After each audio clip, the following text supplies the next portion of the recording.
Hello, fellas and fillettes. It is I, Jaffe. Welcome to...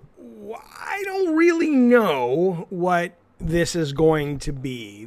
I'm calling this at the moment GABBIN+GAMES Late Night. It is an attempt at kind of a 2.5D version of GABBIN+GAMES. The show is not as prepped. It's not as formal. Not that the normal show is formal, but you know what I mean. It's more a little off the cuff, on the fly, where we cover the news of the day. I don't pay attention to chats unless they're super chats, or better yet, you call in on the Discord. I want to try to go with a more focused show that is designed more for listeners after the fact, unless the people who are watching at the moment really feel they have something to add to the conversation in the moment. So that's kind of what we're going to try. We just started doing a podcast. I'm going to put the podcast up tonight, and we'll just kind of see if people are like, nah, don't waste your time on this, or if they're like, dude, no, that's good. I don't fucking know. I don't know what you guys are going to do, but it's going to be more chill. And let's take a look. Let's see how it goes. Let's just jump into the news of the day. It was kind of a good day of news. Some stuff, you get into that time of year right after E3 that you don't expect a whole bunch. But the biggest news of the day is, I guess, the final nail in the coffin of the people who were expecting a Splinter Cell game. They knew not to expect it. There was a rumor about a month ago about Battlecat, which was this Ubisoft code name for this title, where people were like, I think that's the Sam Fisher game. And it's like, dude, Ubisoft is not going to go back down that road. They don't make enough money anymore, given how much things cost. So, lo and behold, today they announced their game. It is a first-person shooter. I'm going to go ahead and call it Defiant. I don't know if it's called XDefiant. This will give you an idea of how kind of dumb this game is, in my opinion. You may love it, and that's fine. Let me know what you think in the calls. But they spell it X and then Defiant. So it's like the XD kind of makes that, druggy ecstasy tongue sticking out emoticon, but it's also part of the word Defiant. And it's when you read the interviews of the guys who are leading this, they're really into this idea of sort of, talking about it being like a punk rock mosh pit. It's irreverent. It's got this sort of Sunset Overdrive kind of attitude. And it just, it feels exceptionally forced. Let me just tell you something real quick, okay? I get that Drawn to Death was not everybody's cup of tea. I get that Drawn to Death got lambasted in the goddamn reviews, and that's fine. I've gotten over it. But I will tell you something. All these guys who claim to be punk rock, whether it is, this game, Defiant, whether it is Sunset Overdrive, I'm sorry, the only game of those that was really fucking punk rock was Drawn to Death, because it looked kind of crappy. It was scraggly. It was rough around the edges. If you didn't get it, you didn't get it. That was punk rock. A lot of this shit just feels like corporate punk rock to me, which is that's more offensive than just sort of, bland pop music, although I like bland pop music, because it feels disingenuous. It feels cynical, right? But anyway, that's kind of the idea. But what's really interesting about this is if you read through it, I'm just going to read you some of the press release, not because I think it's worth your time in terms of it's interesting, but because of how generic it is. Like, it's staggering. Again, now this game may play brilliantly just because, a game doesn't define itself on paper well, doesn't mean anything. There's lots of classic games that, if I describe them to you, you would say, eh. But this is vulgarly pedestrian. In the announcement video, Ubisoft calls Defiant a high-octane arena shooter, playable solo with friends or with friends. It features an irreverent and rebellious take on the normally serious Tom Clancy vibe, along with realistic gunplay and personalized classes in the form of factions. And then each faction is based on Clancy. There's like one based on The Division, one based on Ghost Recon, one based on Rainbow Six. I know they got the Sam Fisher goggles in here. I don't know how they're factoring him in. Each faction, they say, is said to offer gameplay and team dynamics, as well as unique passive traits, ultras, abilities that will, quote, change moment-to-moment gameplay. Players will be able to mix and match any faction loadout and weapon. Ubisoft promises an arsenal of authentic weapons and attachments, and these can be switched at will during respawn. I mean, there's nothing in here. This goes on and on. All factions include a number of different selectable characters known as Defiants, each with their own set of skills that the player can use to customize their appearance. Ubisoft says it'll continue to add Defiants, factions, abilities, maps, and modes as the game evolves. It's being made out of San Francisco. Think about that. Again, I mean, I understand, you got to pay the bills, but the thing I don't understand about this game, when you watch it being played, it looks nice, looks fine. It looks so generic and it sounds so generic that you have to go, okay, Ubisoft, as potentially problematic as they are as a company that houses sexual harassers, and there's a union in France today that is going after Ubisoft saying you guys haven't done enough to fix your culture. So it sounds like, at least according to some, they're still kind of a hotbed of shit. But that said, though, they make hit games. They know what gamers want. Valhalla this Christmas sold better than any Assassin's Creed in the past ever. So you would think these guys know what they're doing. But somebody at Ubisoft must have kind of looked at the what the goddamn thing is called, the spreadsheet, and said, this is what we need. And the designers are like, but this is the same as everything else that's out there right now. Doesn't matter. We need the exact same thing. Okay. I mean, it's staggering how bland this actually is. The other thing that's interesting is that if you watch the trailer, I mean, I don't know if this stuff is working, but if you look at it, you see it here. You saw it in Sunset Overdrive. You see it in their newly announced delayed game from Ubisoft, the kind of the extreme sports game. I forget what it's called. These guys clearly must have done their research, I guess, because company-wide, it almost seems there's this kind of bro angle that they're going for consistently, trying to be a little edgy, a little punky. It feels weird. It feels like the entire company is drinking out of this Kool-Aid. But what I'll tell you, and I'm sure you agree, and I'm sure you've seen the same thing, I never see anybody online when these things get revealed going, oh, that looks so fucking cool and so badass, and I get the vibe, and I love the vibe. I mean, maybe this is for younger kids. I don't fucking know. I mean, it's I think it's an M-rated title, though. But it just seems really weird that they think this is appealing to a large number of people to the degree that they're just, putting it in every game. So we'll see. We'll see what happens. I did have this one little game I want to play with you. I want to play a little game with you real quick. By the way, if you're in the chat and you're asking where's the video, yeah, the late night GABBIN+GAMES won't have video. It's just an audio podcast because I'm designing it specifically after we go live, and I'll take the live calls and stuff like that. I want to go up on the podcast with it, and that's where it'll live if people like it. That's why you're not seeing my beautiful face. I apologize. Okay, but the thing is, though, think about this for a minute. I mean, I'm not even fucking with you. This is a real goddamn question. Yes, this is live, Bukaki. This is a real goddamn question. So Ubisoft, as I just mentioned, and as I'm sure you know, had a number of problems in the last year, or at least they came to light in the last year or so about them being, like I said, a hotbed of sexual assault, sexual harassment allegations. And some people have left on their own. Some people have been fired. Some people are still not happy with the work that Ubisoft has done to right the ship. But here's the question. Here's the real question, right? Let's say, because there's a number, and it doesn't have to be this way, and not all creative people are crazy, and that's a cliche, and that's a, quote, romanticized view of creativity. But I do think there is something truthful to the idea that the people that are really thinking outside of the box and live their lives confidently outside of the box, they do it because, they don't, they're kind of troubled a little bit. Or at least they're outsiders. They're outsiders enough that there's not enough value for them to play by the rules to stay in the box because the box hadn't treated them that good in the first goddamn place.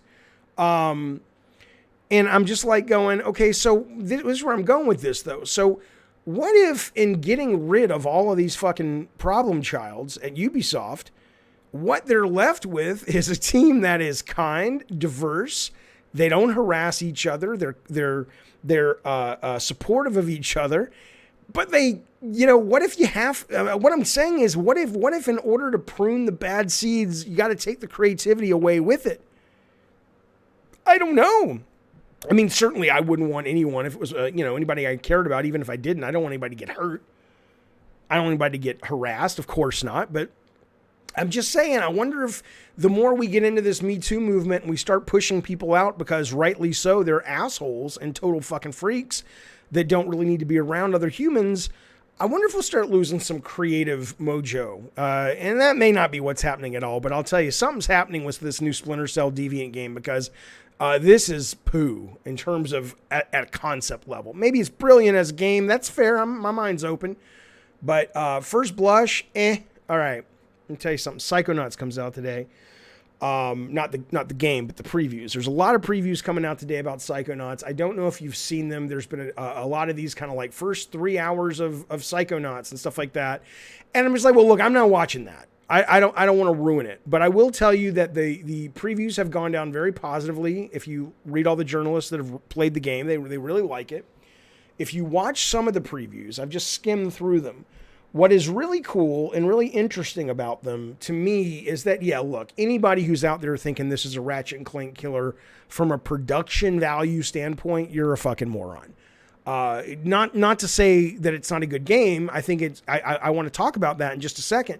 But it visually speaking, Ratchet and Clank is probably one of the best looking, if not the best looking games I've ever seen in my whole goddamn life. And this just doesn't look like that, okay? And that's never been really Double Fine's thing. But I'll tell you where this game has it. If you skim through, and that's all I wanted to do, and I didn't even want to do that, but I couldn't help myself. If you skim through the gameplay that came out today, I'm telling you something. There's some, like we suspected a couple of months back when we were talking about this, there are some really creative things going on in this game, from the platforming mechanics at times to the level designs. I mean, there's one level where you're in a book and the whole level is like moving through this book and shit, like a notebook, but then it becomes a textbook. It's very strange. It's very weird. And it's very exciting conceptually. So I'm very much looking forward to it. They did say, they asked him about in the interview, there was an interview over at GamesRadar. They asked him about, hey, is there going to be a Psychonauts 3? And they says, well, I think it was Tim Schafer, who runs the place and directed this game. He says, maybe our kids will do it because it took 15 years from the first one to the second one, basically implying if we go another 15 years in between, who knows if we'll be here, right? Hopefully that's not the case, but that was the gist, right? But I will say what's neat about this game, and I've had this experience twice today, but I've been having it a lot recently, and I'm not here to sell you Game Pass. Game Pass doesn't sponsor me. I'd be happy if they did because, I love it, but this is not a rah-rah Game Pass. I'm finding it fascinating how consistently my behavior about how I will play games changes because of Game Pass, or more specifically, what I will play. So Psychonauts 1, I've never played. That's the goddamn truth. I knew what it was. In fact, Tim Schafer pitched it to me at E3 and wanted Sony to make it. And I was like, this is great, and it turned out, I don't know, it just never went anywhere. I was a mid-level guy, and I sent it to my bosses, and I never heard anything else about it. But I'll tell you, though, I didn't play it. Looking forward to playing it before this one comes out. But Psychonauts 2, because I didn't play the first one, is one of those games I'd be like, I'll wait for reviews. Maybe I'll wait for a price drop. I don't feel like I need to rush out and give it a shot, right? But again, now that it's on Game Pass, I know. There's something powerful, though, about that day one drop that allows you to go, I'll give it a shot. And in that, I'm telling you something, fellas, and again, this is not console warring. There's no reason to think PlayStation Now can't do this with smaller games, not their big budget stuff. Jim Ryan's already talked about how that's cost prohibitive.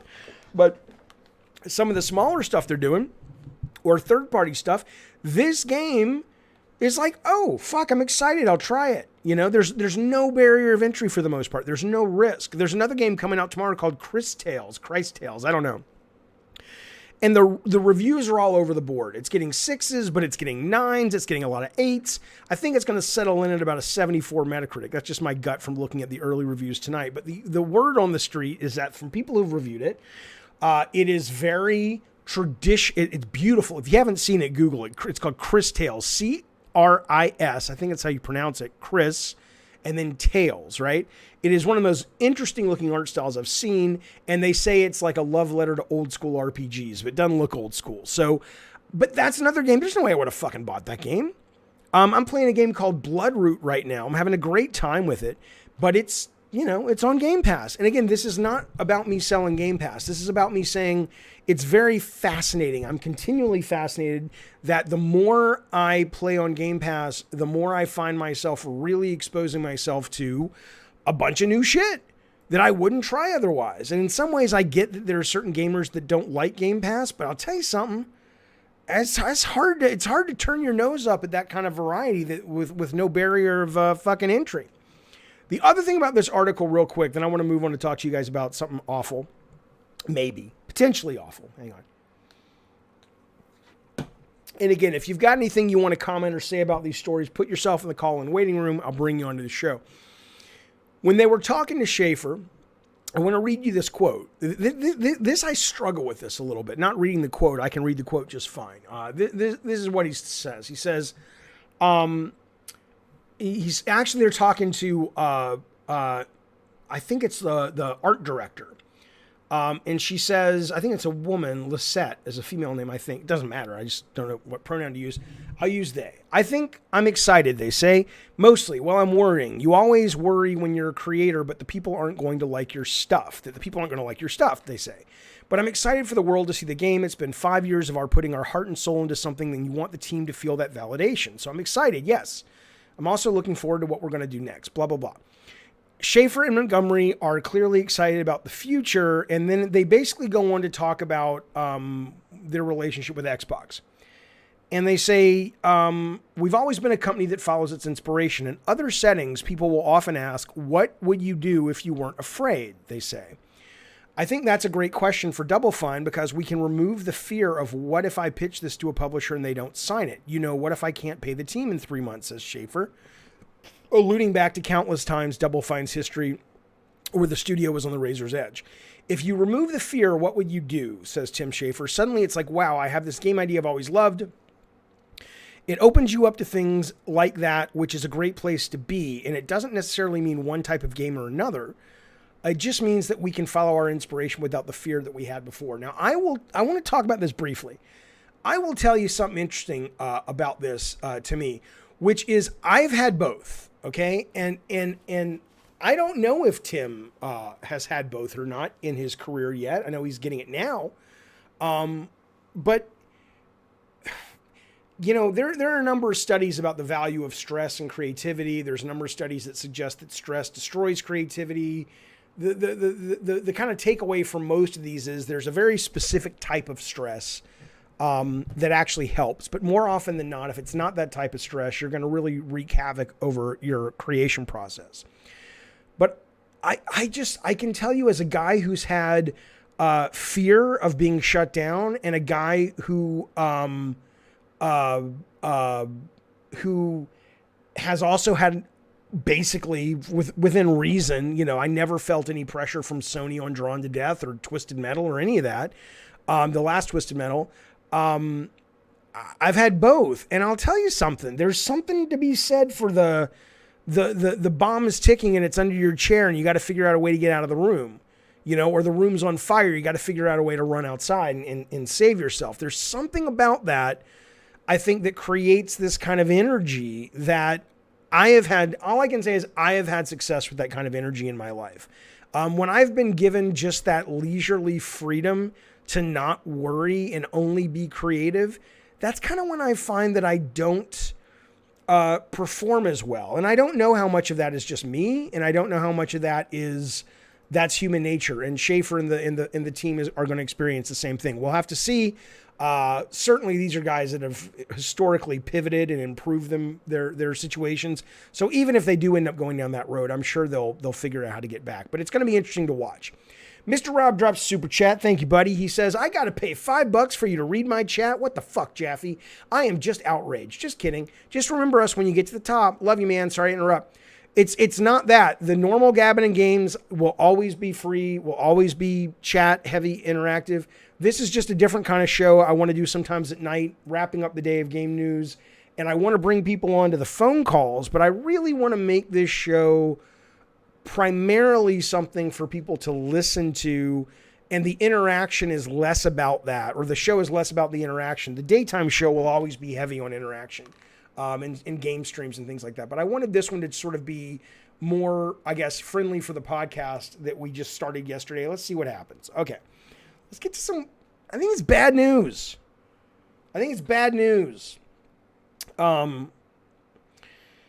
Can't quite put my finger on it, but let's talk about Tencent. Now, Tencent, as you know, there's nothing Tencent has done in the news, which is one of the second biggest tech company in the world, I think. They may very well be the biggest video game company in the world. So I'm reading Bukaki's chat, even though he didn't pay for it. He says, gamers are stupid, and Jaffe wants money if he has to read your dumb opinions. That's not true, Bukaki. The dumb opinions are the ones that make the most interesting show. Magnum Visual says, who is gabbin? Gabbin's a word in the South that means talking, basically. A lot of people didn't know that. I was surprised by that. But thank you, Magnus, for that super chat. I appreciate it, buddy. But Tencent, historically, at least my limited research of this company, it's not like they're a sweatshop. They're not an awful place to work, or I don't think they've done anything terrible. But there's just this... I told you guys I had an opportunity to do a really big deal with Tencent recently, and I turned them down, and they said, why? And I said, because I don't want to work for a company that has those kind of ties and that kind of responsibility to the Chinese government. I think the Chinese people are great and smart and interesting and doing amazing work. But, I think the government is horrific. It's not to say America's hands are clean, but the government's horrific over there, what they do. And I just don't want to be, I don't want any part of it, right? Well, they've been going around buying up all kinds of video game companies. Today, for example, they announced Tencent acquires Sumo Digital. They paid $1.27 billion. Now, there's a lot of companies that live within Tencent at this point. I think they have, they said last year they bought 31 game companies. And they've also added investment money to Ubisoft, Activision, Riot, Epic. It is the world's largest game company and China's biggest tech firm, and it gets bigger almost every week. If you don't know Sumo does a lot of great games. They do stuff with Sega. They did Outrun 2006, which was really good. They recently did Hood, Outlaws, and Legends, which was kind of a team-based shooter hack and slash. They did the phenomenal Sonic and Sega All-Stars Racing. They did the Little Big Planet Sackboy game, which was great. They did the most recent Crackdown, which people were like, whatever, in terms of work for hire. But that's not the only company Tencent announced they bought today. They also announced they bought Stunlock today, or they took a majority stake in Stunlock, which I've heard of their game, which is Battle Right, but I didn't know that's what they were called. And so I'm just like, at first I'm like, well, what is it that bothers me about this, right? I'm like, what is it about this that really bugs me? It's I have a problem with the Chinese government. But, what do I think the worst thing is going to happen? And then there's this guy, Funk Miller, over on NeoGAF, and this is what he said. And he articulated it better than I could.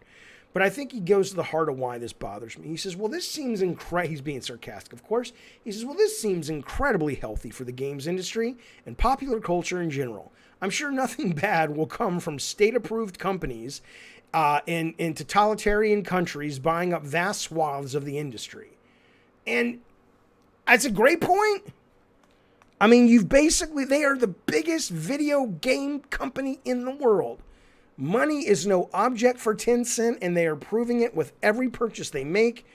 They clearly, legally have a right to purchase these companies, but this is, I mean, look, I'm not going to get political other than just to say that if you are to believe what places like Amnesty International and the United Nations tell you, or tell us, This is a country where over 1 million Muslim people have disappeared into re-education camps. Okay? It's not 6 million yet. It's not the Nazis yet, but it's kind of the Nazis for Muslims, like the Nazis were Nazis for Jews. I mean, it's a little weird that kind of Nazi light is kind of owning or is the biggest video game company in the goddamn world. Think about that. That's just disturbing to me. It bothers me. It bothers me that people would sell their shit to a company like that. It's like, really, Sumo? Really? They're a fucking company in England. It's like, really? You need it that bad? No one else was coming. No one else was courting? Come on, man. I'm sure you got a lot of money. I'm sure you got a lot of ducats, Sumo. I'm sure you got a lot of money, Stunlock. I'm sure you got a lot of money, all the people who are talking about come work at Tencent. Come start a company for Tencent. But Jesus Christ, man.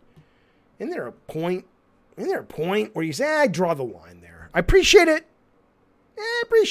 But I do draw the line, sir. Not for a lot of these folks, I guess. That's the way that goes. Listen, I want to talk about Fall Guys only because no one else wants to talk about Fall Guys. Fall Guys, this is the fascinating thing to me.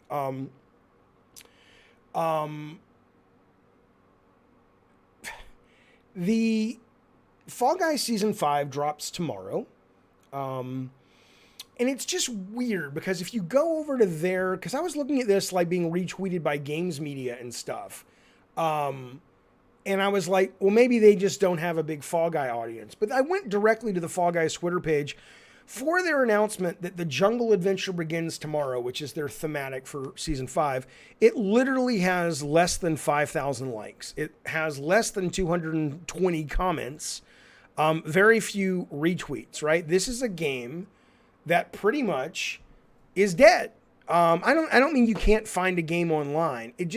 There's something fascinating to me about this. I read an interview with the team that over the holidays, this last holidays, they were absolutely stressed beyond belief because they didn't anticipate the hit the game would become, and to get all the seasons and get new content and keep making it so that players would stick with it. It was really, really hard. And there was a sense of, it's slowing down a little bit, they said, and we're kind of relieved by that. So I absolutely get that. But there is this weird thing that this game brings up in my mind, this idea of maybe there's something wrong with video games, like service-based games always being available, if that makes any sense, right? It's like there's something in my head that makes me go, you know what I think we should be doing? I think these companies should be, after one more season of Fall Guys and they clearly see that they're sort of starting to lose the audience, just pull it. Just pull it off the shelf, pull it off the network, pull it off the server for a year, 2 years, 5 years. Do some other stuff and then bring it back. Let nostalgia build for it. Or even just bring it back 2 times a week. And then there seems to be there's some innovation and some value to taking some of these service games, and it's almost like people haven't thought about, is there another option than 24/7? And I get it, 24/7 you would think is appealing, but there is something about, we can only miss you if you're gone. And this is a title that unless they make some serious changes to it, the very appeal of it is that it is simple. It's fun. But it's simple. Almost anybody can play it. And I think they've squozen most or all the flavor out of that fucking gum. And I would love to see them give it a shot, or some company give this a shot, where they kind of try to make a little bit more of a, as Brian King in the chat is saying, loneliness making the heart grow fonder. Because if they just keep getting the blood out of this stone, I think it's time to get off the stage. It's kind of what it feels like for this game. Speaking of time to get off the stage. Now, look, I'm not here to beat up on Kotaku. Kotaku can beat up on itself, okay? But I will tell you, I'm starting to wonder if their new editor-in-chief, Patricia Hernandez, who I don't know, I want to say she may have interviewed me once. It may not have been Patricia, but there was one of the reporters called me when we shut down Bartlett Jones, and I did a 10-minute interview about what went wrong and all this stuff. It might have been her, it may not have been her. But regardless, she's the editor-in-chief now, and I can just tell you that this may be too early to have this theory, but there's 2 articles in the course of 2 days that have appeared, or 3 days, sorry. Well, no, 2 if you assume the weekend isn't a work week, part of the work week. They've gotten mean. Like, not like the Kotaku a lot of people don't like, that are like, oh, they're so obnoxious with their politics. More often than not, I agree with their fucking politics, but I don't agree with a lot of their ways of expressing it. But lately they've just gotten mean, okay? Let me tell you the 2 stories. One was Friday and one is today. The one on Friday I talked to Colin about in our last stream. This is not news, but I want to give you a little context. There's Ian Walker wrote this thing. His headline is Call of Duty developer visiting, and this is what the guy says. The developer is like, he says the developer's implying that he visited Europe, shot a bunch of old guns. It was hard work, you know? In other words, that's Ian Walker kind of basically taking the piss out of this guy, saying, no, you fucking idiot. You didn't do shit, right? So, but in the review, or in the preview, Glenn Schofield was talking about making the Call of Duty games of the past. He says there's a ton of research, right? You have to go out and shoot guns, and you have to, go to different sets and locations to figure out what works for the game, and talk to these people and all this. And then this guy says, Ian Walker says, that this is his quote. He says, that honestly doesn't seem like that bad of a deal as far as video game development goes. When the topic of hard work came up, I fully expected him to give a nod to quality assurance or speak on the grueling Call of Duty dev cycle, not quote reading and quote watching videos, as he goes on to explain. While in no way do I intend to diminish the often overwhelming amount of work that goes into making video games, the majority of which falls to the grunts rather than the leadership. How do you know, Ian? What Schofield says is talking here sounds suspiciously like a vacation. What Schofield is talking about here, says Ian Walker, suspiciously sounds like a vacation. Sure, it's probably hard to think of it that way when you're there for work, but come on. You're traveling to Europe with Activision's credit card in your wallet, not back at the studio documenting bugs for 12 hours a day at barely more than a minimum wage. And then he says, he basically says there's no telling. He says Striking Distance Studios has one goal with their new game, the Callisto Protocol, to make one of the most terrifying games of all time. That's Schofield's new studio, and they're kind of making a spiritual successor to Dead Space, which is he also directed the first 2. The writer concludes by saying, yeah, there's no telling what kind of research that'll involve, but it's sure to be a great deal more intensive than a nice European vacation and firing an M1. Now, again, I'm not going to relitigate this particular article, except to say it's dumb, it's wrong, it's mean-spirited, and it's just, I don't know who the fuck it's playing to, right? I don't know who, I mean, yeah, QA is important. No one's saying it's not important, but the idea that they really are, the guys who are, and the girls who are making the games go, it's like, no. And I've said that, I'll say this to QA's face. I've said it to QA's face before. QA is easily replaceable. And I know not all the QA individuals, some of them are brilliant, but overall, it's an entry-level job. It's a little bit more than a minimum wage job. Doesn't mean it's not hard. Of course it's hard. But, that doesn't mean that you can't replace those guys. You try replacing your CTO. You try replacing the leadership roles on a game and watch the thing collapse or get, extended.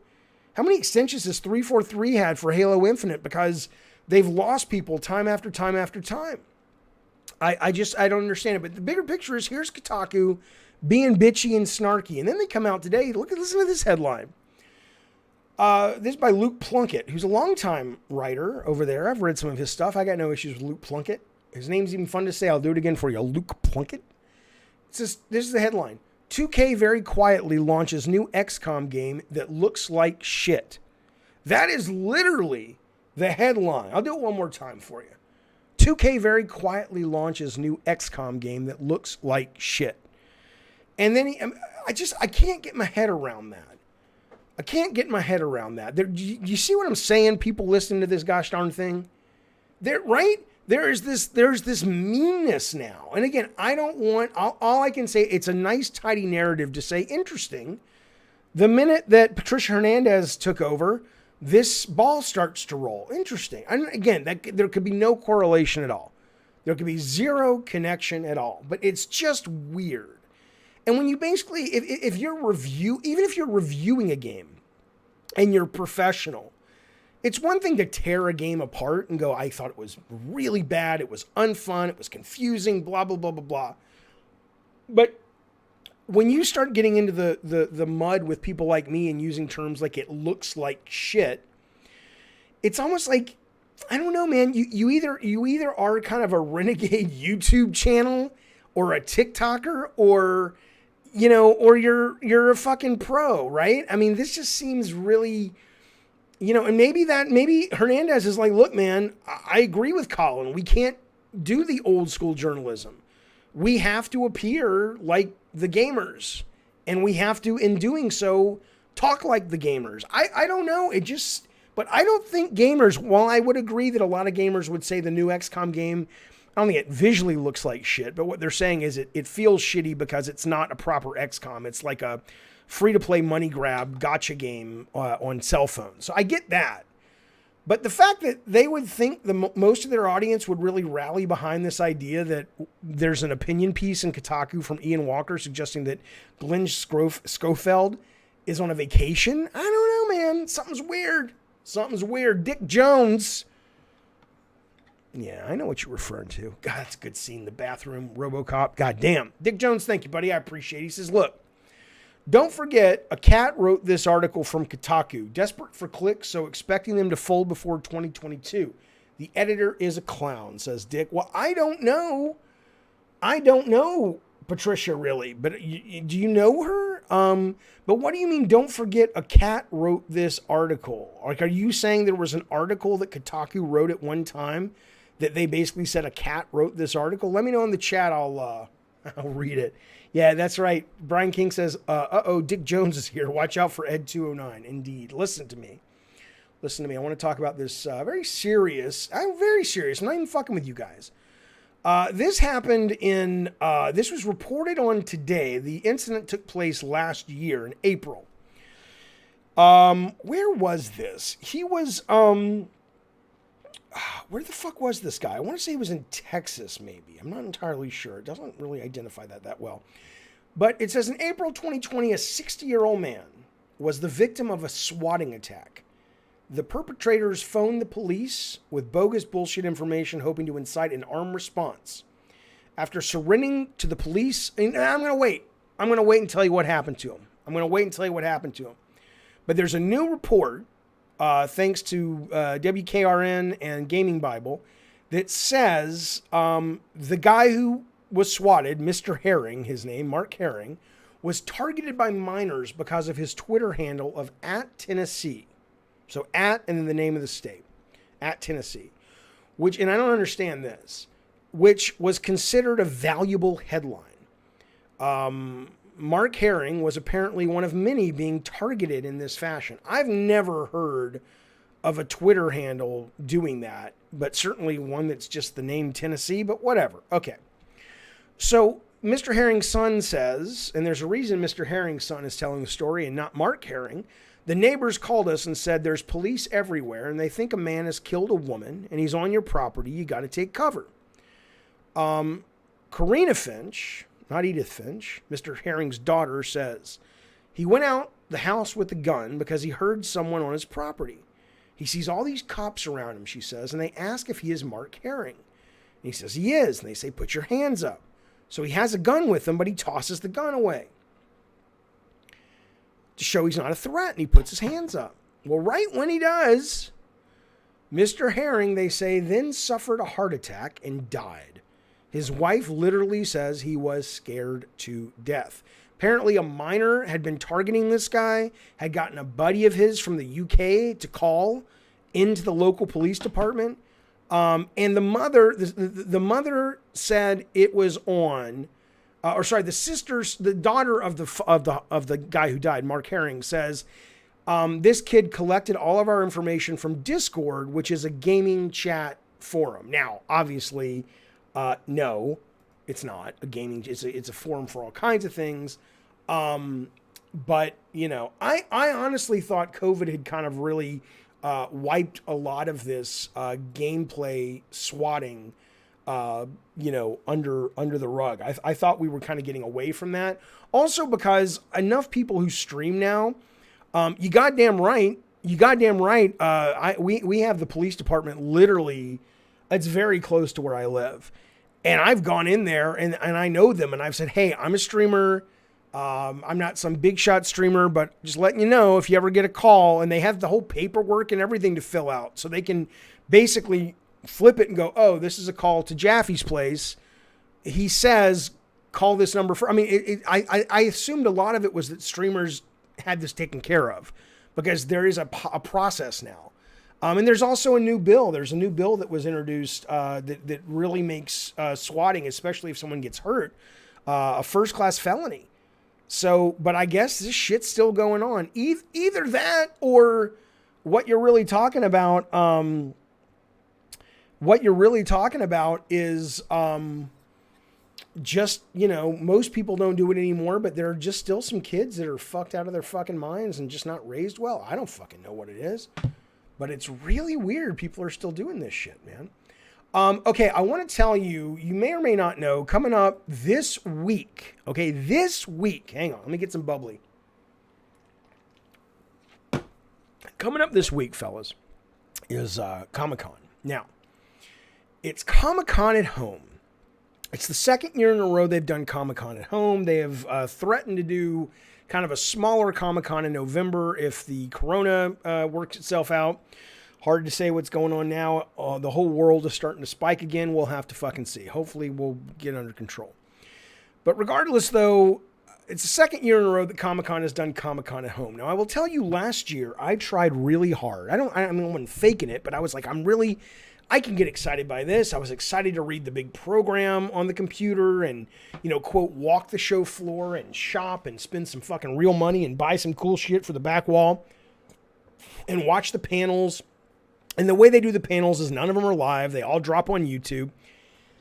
And I was just, I tried. And my heart just wasn't in it. It just, you know, it's just like, oh, look, here's some panel, but it's not live. You can't ask them questions. You can't really interact with them. It's edited to some extent, so it doesn't really feel like there's a risk. You know, there's something about it that just, that everything they tried to do at home, very little of it worked at home. Now, I have seen some live conventions. There's a company that publishes, I think they're called D2 or D3. They publish like Earth Defense Force and a bunch of games in Japan that don't usually come over here. But they had a convention recently. It might have been last year's Gamecom, and it was all virtual and it was live though. So at least it kind of felt, you know, it felt exciting. It felt like you were at least in the trenches with them, you know, discussing, debating, learning about their new shit. But Comic-Con at home, I mean, I'm still going to look into it. I want to let you know, somebody in the chat was asking, Mr. Rob says, well, how can I participate in Comic-Con at home? It's real easy, sir. It doesn't cost you a goddamn lick of ducats. All you got to do is go over to, just type in San Diego Comic-Con and everything will come up. It'll tell you when it starts. It'll give you the list of programs for the day. It'll tell you where the show floor is online. There's also a great website if you are into Comic-Con like I am, called the Unofficial San Diego Comic-Con blog. And they go through all the cool exclusives that you can buy and when they're going on sale and all that shit. I do want to tell you, if you are interested, I want to tell you the video game and gaming focused panels that will be at Comic-Con this year. And some of them might be worth your time. There is one coming up at 1 o'clock on Friday, July 23rd. And it is The Hero's Journey, Strong Storytelling in Video Games. I don't know who is hosting that panel. So that could either be a really cool, you know, eye-opening, great learning experience for people who want to write video games. Or it could just be horse shit, somebody who's never really done much of anything, and they're just in there telling you the steps that, you know, Joseph Campbell went down, and they're trying to find some games that match up with it. Yeah, I don't know. That one could be hit or miss. We'll have to fucking see. But that's one. That's Friday, 1 o'clock. The Hero's Journey: Strong Storytelling in Video Games. Now this one's interesting. This is 2 to 3 o'clock on Friday, so right afterwards. And again, all these times is when they drop. Once they're dropped, they're up there basically permanently. I think you can go back now and watch Comic-Con at Home videos from last year. But this is when it's going to go live. So 2 o'clock on Friday is Video Games, Art, and Mexican Culture. I have no idea what that is, to the point that I'm like, I will definitely at least watch a few minutes of it, because I know what video games are. I know what art is. I don't know a lot about Mexican culture, but I know they have a very rich culture. I can't even think. Guacamelee, right? Right? There was that game about, it was very much ripping off Desperado from Rodriguez. What was that fucking game with the guy who had the guitar, and it was a PS2 game, and it was all kind of trying to be actiony and shit. But I'm not aware of a lot of Mexican culture infused video games. Maybe I'm not thinking of the right things. Okay. On now this one, just make sure your nuts and berries and twig and berries and your vajayjay are covered. Saturday, July 24th, is Riot Games Changing the Face of Gaming at 11 a.m. That is Saturday, the next day, the 24th. Riot Games Changing the Face of Gaming. Viva Pinata and Guacamelee. Yeah, it wasn't guitar. Yes, Brian, but it wasn't Gitaru Man. It was a guy on the cover. He almost kind of looked like Dante when the Ninja Theory guys did Dante, where he had this kind of like Julius Caesar haircut pushed forward, and it was something, I forget what it was called, but it had this kind of like, it wasn't like called Sunset. It had this kind of wannabe Tarantino flavor, but I didn't really do much for anyone. So Riot Games is on Saturday. Then we move. Now this one could be interesting for you. I don't really know. Again, I don't see who's in these. Usually if you go to the Comic-Con website, you can click on them and get more information like who's hosting. But on Saturday, and again, you can watch this at any time once it goes live. It goes live at 3 o'clock. There's one called Career Paths into Game Development. And that Career Paths into Game Development, 3 o'clock. That's interesting only because depending on who is hosting it, you're going to get yourself some really good data, or it's going to be stupid, right? But if you've got some really good heavy hitters in there and they're really talking about, how to make your way in the space, then it could be interesting. Sunday, 11 o'clock, Animals and Graphic Novels and Games. Wow. Okay. That's all I know. Animals and graphic novels and video games, or just games, it says. So that's it. You got about 6 panels that are video game centric, but you should go over there, check it out. There's a lot of really cool panels there. Maybe it's free, won't cost you much. The last thing I want to talk about, and again, I'm more than happy to take your calls at this point. Let me get these super chats first. Ratchet, thank you so much, buddy. He says, good morning, Jaffe from merry old London. And I appreciate that, buddy. Good morning to you, Ratchet. And then Dickie Jones drops the Kotaku link. He says, this shows how desperate the new editor is to allow it. Okay, well, let me go to this article. I'll tell you what I'm looking at. The article is called, this is a Kotaku article. It is called, I will tell you about Comic-Con. They are opening up, I think when is the first one? They're doing a G.I. Joe Snake Eyes panel, which, again, you can watch it whenever, but Wednesday, July 21st, which is tomorrow? No, it's 2 days from today. 1 o'clock is Unmasking Snake Eyes G.I. Joe Origins, which, if you've seen the trailer, it looks like it could be a lot of, stupid fun. But that, check out the panels. It's good. It's good stuff, possibly. All right, here's the article from Dick Jones. This article was written by a cat. Written by a good sir, Zach Zwiesen. Milo, a young cat owned by Kotaku editor, has written a blog for you to read. Oh my God. Oh my God. It literally, are you shitting me? Hang on. I mean, there's nothing wrong with it, but what? So it's basically saying that the cat jumps on the keyboard of this writer, and he hung out on the keyboard and then got caught by his owner. And the message was so long that we turned it into a blog.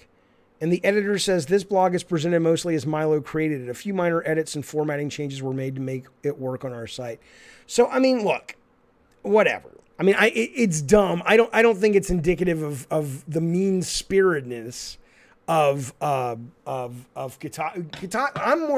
I'm more concerned, confused, fascinated by the mean spiritedness of some of these articles. But I mean, this is just, your mileage may vary on how funny and cute you think this is. I'm just like, whatever. I mean, seriously, I don't know what the fuck the guy was thinking, Like, is he like, I just had to make my quota, Last thing I want to talk about, I got a tweet tonight from, who sent me this fucking thing? Mr. Hobbs 33. I think he follows me. He follows me over on the Twitter. I got no issues with Mr. Hobbs at all. Seems like a decent fella. In fact, if you read his bio, it doesn't say what he is. He's just some guy looking in the camera, looks like a decent fella. Okay. But I just want to address this because I'm kind of getting sick of hearing it. He sent me a meme of Phil Spencer kind of giving the thumbs up and laughing. And the meme text says, why buy a game and own it when you can rent the game for $15 a month for the rest of your life? I'm consistently fascinated. I'm consistently fascinated by the sort of, vocal minority of gamers that seem to think they're in the majority. It's like, dude, most people don't care about owning this shit. Okay. They don't, man. I don't know why that's so hard. I don't know why it's so hard for a gamer like this to hear. Cause I'll say two things always. I respect that you like owning your shit. I respect you're a collector. I respect you like walking into a room and seeing the shelves of all of the stuff you've collected, all the games and movies. I get it. There's nothing wrong with that. But why can't you just accept that that is a minority behavior pattern? Most people don't go out and buy, I'm watching Fear Street with one of my kids on Netflix. We're both really digging it. We're in the middle of 1979 or 8. I think it's 78, which is the second one. It's really fun. It's not as good as Stranger Things, but it's really fun. It's not like either one of us are like, man, we really want to buy this now. It's like, no, it'll be on Netflix until Netflix goes out of business. And if it goes away in 6 months, we will have already seen it. And if we really want to see it badly, we'll just fucking watch it a couple of times. But this idea that nothing is wrong with wanting to buy a game and own it, but this idea that we're the ones that are out of touch and not this vocal minority just continues to fascinate me. It's like, I don't know if they're living in denial, like they don't want to admit the truth, or they genuinely think most people feel like they do. But all you have to do is look at, all you have to do is look at the history of well, like in the chat, Caveman says most people don't even finish games. So who's going back and playing games multiple times? Why do you need to own them all? Right. I mean, it's like they don't consider that. But they think they're the ones that have sort of the piece of logic that people like me just are ignoring. And I'm like, no, no one behaves the way you think we behave. All right, fellas. Well, listen. I want to thank you for flying with me on this first inaugural episode. This is Gabbin' Games Late Night. Now, as I said, if you're coming in late, listening late, skipping ahead, what have you, this is not replacing Gabbin' Games. This week is off for me because I'm doing a lot of behind the scenes business stuff. Back normal schedule next week, okay? Gabbin' Games, heavy chat interaction, all of that stuff, that's never going anywhere, okay? Gabbin' Game Late Night, I mostly want it to be more like a radio call-in show. So if you want to call in, I'll put you on. And if you super chat, I'll read your super chat. But it's less about that and more about just a skimming of the day's news and a discussion of the day's news. And, it's going to go up on the podcast tonight. If people seem to like this format, I'll do it a couple times a week. If not, this will be the one and only, and you got to be here for it, and I appreciate it, fellas. But that's it. I'm going to pop it up on the podcast, and I'm going to hit the hay. So I hope you're well. I hope you're doing great. I hope you're having a safe, fun week. Don't forget, if you have Game Pass or not, you can buy it too if you want. But Chris Tales, which is a beautiful looking RPG, and it's getting solid reviews. It's probably going to bottom out at about a 75. But that's out tomorrow on Game Pass. It's also out everywhere else. You can pay for it like $20 or I don't know how much it costs. But if you're interested, I will certainly be playing it. I may even be streaming it. Mutant Mo says, I'm all up in that Grim Dawn. Again, I get it, man. I was obsessed with Grim Dawn for a long time. I love the world. I love the combat. I love the storytelling. And it just does what I guess a lot of people who like those kind of sort of looter games like, which Diablo seems to have solved it, but this game didn't. Neither did Torchwood, which is after about 6 hours, 90% of what I found myself doing was not exploring, not fighting. It was simply going back to my inventory and like, oh, okay, well, I only have so many slots. Which staff do I want to take with me? Which bottle of healing tonic do I need? Should I put this? I mean, it becomes like your fucking 90% of the game is dealing with the briefcase in the Resident Evil games. I don't understand it, but I do love the brand Grim Dawn. It's a very fucking cool thing. And I'm into it. Thank you, Jarvie Rocks. Jarvie Rocks, did I miss a super chat of yours yesterday real quick before I go? Because I'm trying to find the super chats with Colin, and something really happened on the YouTube end that day. I'm having a hard time finding the ones I didn't read. And I kind of seem to think maybe there was something you paid for, but you didn't get read. Do you remember that? And if so, I'm happy to answer it right now before I go. Please, you don't have to pay for it. Just let me know. In the meantime, though, while we're waiting for Jarvie to type that, let's go to my Twitter, see what's happening on my Twitter. Anything interesting? Somebody's posting video of the very first E3. Let's see. Will you release the Andy interview as a separate? You mean this is in the chat, Mutant Mo's asking. You mean the Andy interview, the guy who was the lead designer on Fast and Furious? Yes, I will be releasing all of the interviews on the podcast. Andy Tudor, right. And I will be releasing normal Gabbin and Game streams that have been edited a little bit to kind of rip out some of the boring stuff at the beginning. If you're listening later, that'll be on, and this will be on too. Okay. I'm not sure. I believe you read all the super chats I sent, says Jarvie. Okay. I sent an email to YouTube, and I said, hey, can you help me out? Cause I can't find my super chat. So hopefully they will send me a link and I'll take care of it. But, in the meantime, fellas, that is it. First episode, Gabbin and Games Late Night. Thank you for hanging out with me. I will see you guys very soon. Good night, everybody. Thank